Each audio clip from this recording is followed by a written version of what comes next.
Здравейте! Днес ще направим един задълбочен анализ на молитва от Атанас Далчев, едно от онези ключови произведения, които е просто задължително да познаваме отлично за матурата по литература. Така че нека се потопим заедно в смисъла му. И така, откъде да започнем? Ами, от основите, разбира се. Първо ще си поговорим малко за самия Атанас Далчев и след това ще разнищим заглавието, защото то, повярвайте, е ключ към всичко останало.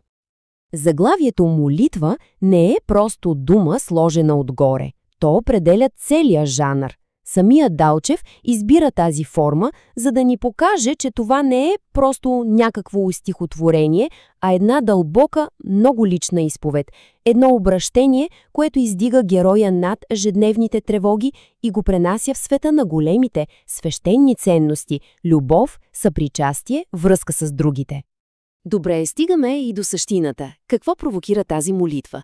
Коя е тази централна криза, която кара лирическия герой да се обърне към Бога? Ами, едно наистина опустошително прозрение, че живота му е минал без той да го е живял. Стихотворението започва ударно, нали? С един въпрос, който е пропит с толкова много тревога. Героят има усещането, че годините просто са се изплъзнали покрай него, че е бил призрак в собствения си живот.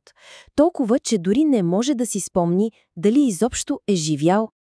И ето го разковничето. Конфликтът е между светът на ума, на книгите, на абстрактното мислене и реалният истински свят, който се случва навън. Героят се страхува от духовна смърт, ужасът да загинеш преди да си живял, защото си се изолирал в собственият си интелект. И какъв е изходът от тази криза? Какво иска лирическият герой? Моли ли се той за величие, за слава, за богатство? Не, той се моли за нещо съвсем различно – за завръщане. Завръщане към простите, основните, фундаментални радости на това да бъдеш човек. Хайде да видим какви са молбите му. Първата му молба е за способността да дава. Но не просто да дава, а да го прави самоотвержено, от сърце. Този акт на истинска, неподправена милостиня е първата крачка към това да се свържеш отново с другите хора. И тук е важно да се разбере, че не става въпрос просто за някакъв жест по задължение. Желанието е за дълбока вътрешна промяна, за преоткриване на състраданието, което те прави част от голямото човешко братство. Следващата молба е: ах, толкова красива! Копнежът да изпитваш света така, както го изпитва едно дете.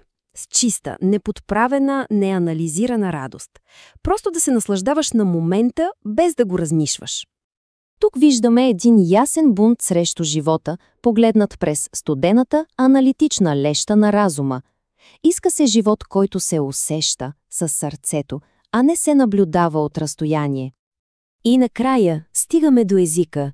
Героят се моли да може да преодолее бариерата, която собственият му интелект е издигнал, да може да говори просто с обикновените хора на техният език, без капка срам или интелектуална арогантност. И тази цялата молба за простота е много повече от лично желание. Тя е една мощна философска литературна позиция. С нея Далчев отправя директно предизвикателство към доминиращото по онова време течение – символизма. Това е много важен момент за всеки анализ на матурата. И двете страни говорят за неизживеният живот, но диагнозите им са коренно противоположни. Те са на двата полюса. Вижте колко ясно се очертава разликата. За символистите, да речем като Дебелянов, врагът е външният свят, грубата реалност. За Далчев обаче, затворът е самата кула от слонова кост, изолацията. Той напълно преобръща идеала на символистите. Добре, и като казахме всичко това, какво е крайното послание на стихотворението? Защо то се изучава точно в раздела «Вяра и надежда»? Поемата всъщност очертава един път, една духовна трансформация. Това е пътуване от изолацията на собственото «аз» към общността с другите, от интелектуалната гордост към смирението и връзката. И точно за това произведение е толкова силно свързано с темата за вярата и надеждата. Това не е просто религиозна молитва, това е молитва за по-хуманен живот. Вяра, че смисълът се намира не в изолацията, а във връзката, в съпричастността, в любовта. И надежда, че никога не е късно за този обратен път. Поемата на Далчев предлага един много силен отговор, но тя оставя този вечен въпрос и на нас. Въпрос, над който всеки един от нас си струва да се замисли.